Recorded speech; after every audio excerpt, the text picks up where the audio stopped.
You know, history has taught us that when terrorists don't pay a price for their terror, when dictators don't pay a price for their aggression, they cause more chaos and death and more destruction. They keep going, and the cost and the threats to America and the world keep rising. Right, so there he is basically saying that if we don't do something now, that this will only get worse. And he says dictators, and again, he's applying that sort of broadly to both of these, I would say, very disparate wars and conflicts. I may agree with him when it comes to Putin. I definitely don't see a dictator in Palestine in terms of, they're being called terrorists because they're effectively stateless people, which they are. There is no real state of Palestine. It is a bunch of controlled territories controlled by the Israeli government, ultimately, who has the ability to shut off water, electricity.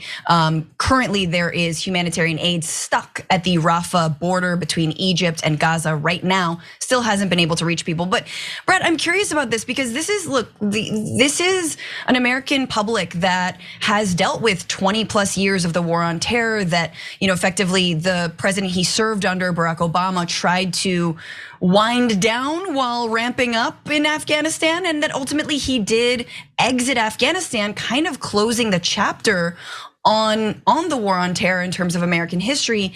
And now he's saying, no, we have to keep on going because these dictators will only continue. And my reaction when I see that is, I look at US history involvement in the Middle East and I say, where have we made it better? I'm still waiting on that one to know that our involvement in the Middle East has actually taught us that we did a good thing.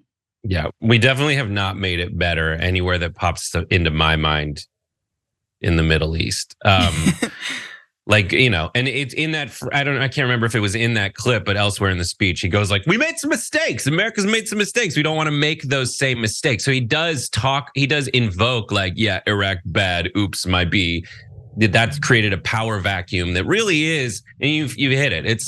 It's America at this decision point of, okay, without us, what happens in the region?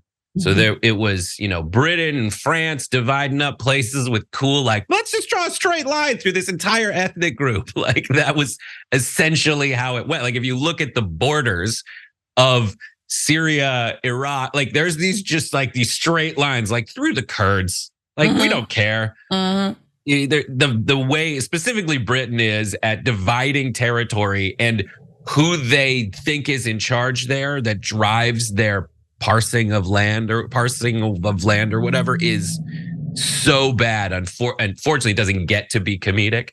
But in this situation, I think the difference is, Israel is the strategic foothold that America has reliably in the Middle East, and we have broadened we used to be fighting, the USSR for influence, and now we are fighting Russia, China, and other countries for Iran for who's going to be in charge of it for the next 100 years. And what no one really thinks through, what we need to remember is like Iran is how Iran is because we were like super duper cool friends with the Shah, and that really angered a lot of people. And then there was an Islamic revolution that gave us this iteration of it. Yeah, there's some fascinating, but yeah, I'll stop. No, I think it's you bring really good history, and I think we'll talk offline about how that history applies also to Israel-Palestine. But I do want to just mention a few other things that he said. He did not call for a ceasefire. Brett mentioned China. This is obviously one of our geopolitical rivals. China, the president of China, Xi Jinping, has called for a ceasefire, as have many leaders around the world. Biden also did say that 32 Americans were killed in Israel by Hamas. A lot of those Americans might have dual citizenship with Israel and the United States. He said that Americans were being held by Hamas still. He did not name the numbers, which I found very worrying, but he didn't give specific numbers as to how many Americans are still being held by Hamas. He said that he was working and that the United States was working to free those hostages, but did not offer concrete plans as to how they were going to be freed. So I think that also leaves a door open for some questions. He also called Hamas's attack on Israelis depraved. I think everyone can agree. And yet, when he talked about Palestinian loss of life or the killing of Palestinians by Israel, which is what is currently happening right now, we're talking about over 4,000 civilians who've been killed in Gaza. He said, quote, he's heartbroken by the tragic loss of Palestinian life. There is no actor in that sentence. There is no one doing the killing. Palestinians just lose their lives. So I think that was an interesting thing to note.